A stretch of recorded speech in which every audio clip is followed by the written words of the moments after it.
पिंड का माहौल है, छत तो नज़र आ रहा, पूरा पिंड नज़र आ रहा वा। सब ने उच्चे मकान अपने। YouTube channel Talha Sai blogger तो मैं वा तलहा सा जी। जो पहली अज के ब्लॉग तुहाडा खुश आमदीद करदा वा। अज के ब्लॉग च अपनी डेली रूटीन शेयर करांगा। मकान नवे बन रहे थे, उत्थे अज पंप का बोर होना वा तो तुहानूं वो दिखावांगे। बाकी तुहानूं अज रूटीन शेयर करांगे। ये साढ़े मकान आ, दो पोर्शन आ, एक उधर आ एक इधर आ। फिलहाल इस पोर्शन च काम चल रहा वा, तुहानूं दिखाने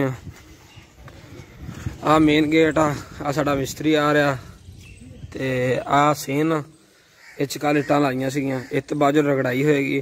अज इत्थे घोलिया भी पाउणा वा नाले ते यह जगह इत्थे बोर करना वा पंप दा। तुहानूं बोर हुंदा दिखावांगे कि बोर किद्दां हुंदा वा, पानी थल्लों किद्दां निकलदा वा ते बाकी तुहानूं सारी अपडेट देंगे। इत्थे फर्श फुरश लग गया, पत्थर लग गया वा। आ देख लो जी, आ बोर का समान कल दा आया पिया वा। बोर वाले भाई आ गए सीगे इत्थे, पंप का बोर शुरू हो गया वा। खड्डा ला लिया इन्होंने ते तकरीबन एक दिहाड़ी दे विच ही फाइनल कर दिंदे आ, पंप कस दिंदे आ। दोस्त दुआ करियो कि पानी मिठा निकले। सलाम अलैकुम जी। वालेकुम सलाम जी। ये भाई ये अपने अजकल इलाके च कित्थे तिकर बोर जांदा? 100 तक, 80 90 60। ठीक है, कमो पेश 55 60 55 60 ते अंदाजन इस तो ज्यादा भी जांदा किसी इलाके च? 150 फुट भी जांदा, चिश्तियां इलाके जांदा ज्यादा। चिश्तियां दे इलाके च ठीक हो गया। अपने इलाके च होई 60 65 80 90 बस। ठीक है ते कितनी देर च दिहाड़ी च फाइनल हो जांदा? अलहमदुलिल्लाह दिहाड़ी फाइनल करके मुकम्मल कर देंगे। ठीक हो गया।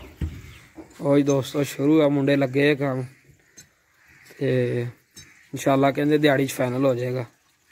बाकी इधर मिस्त्री भी अपना काम लगे है।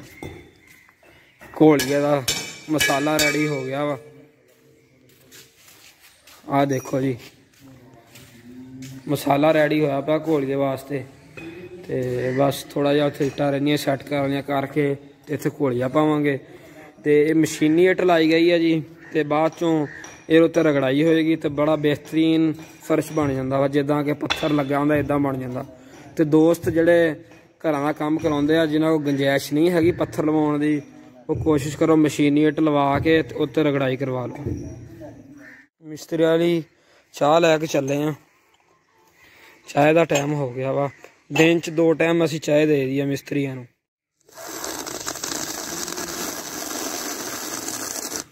लो जी दोस्तों, चाह पी रहे बंदे, कोई उधर बैठे तो कोई इधर बैठे हैं। उस्ताद चाह तो बाद फिर बाकी काम शुरू कर दे।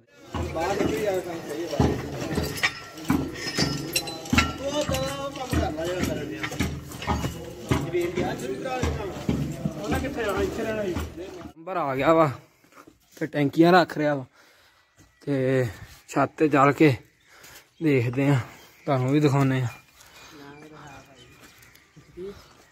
लो जी, प्लंबर साहब आ गए आ ते हुण टैंकियां रखन लगे आ।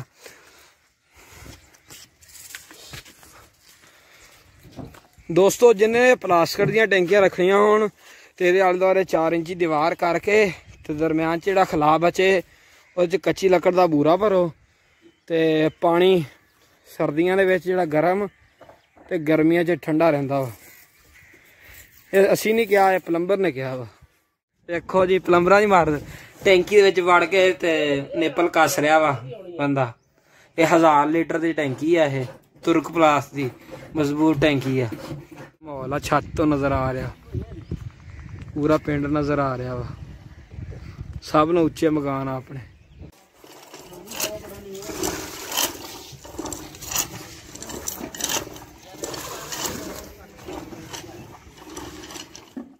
घोलिया भी जी अद्धे फर्श का पै गया वा जी ते बाकी अद्धे फर्श का माल रल रहा। इधर बंदा ला रहा वा, देख सकते हो। बस अद्धा ही रह गया मगर इधर इलैक्ट्रीशियन भी अपना काम कर रहा वा।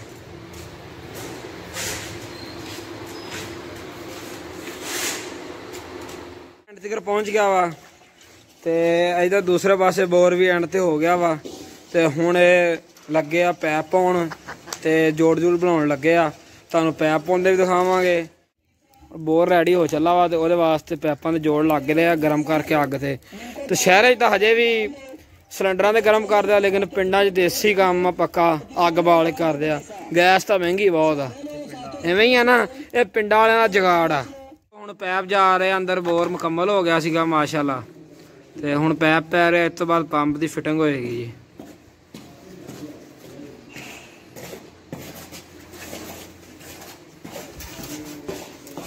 लो दोस्तों इधर घोलिया भी मुकम्मल हो गया गेट तिकर।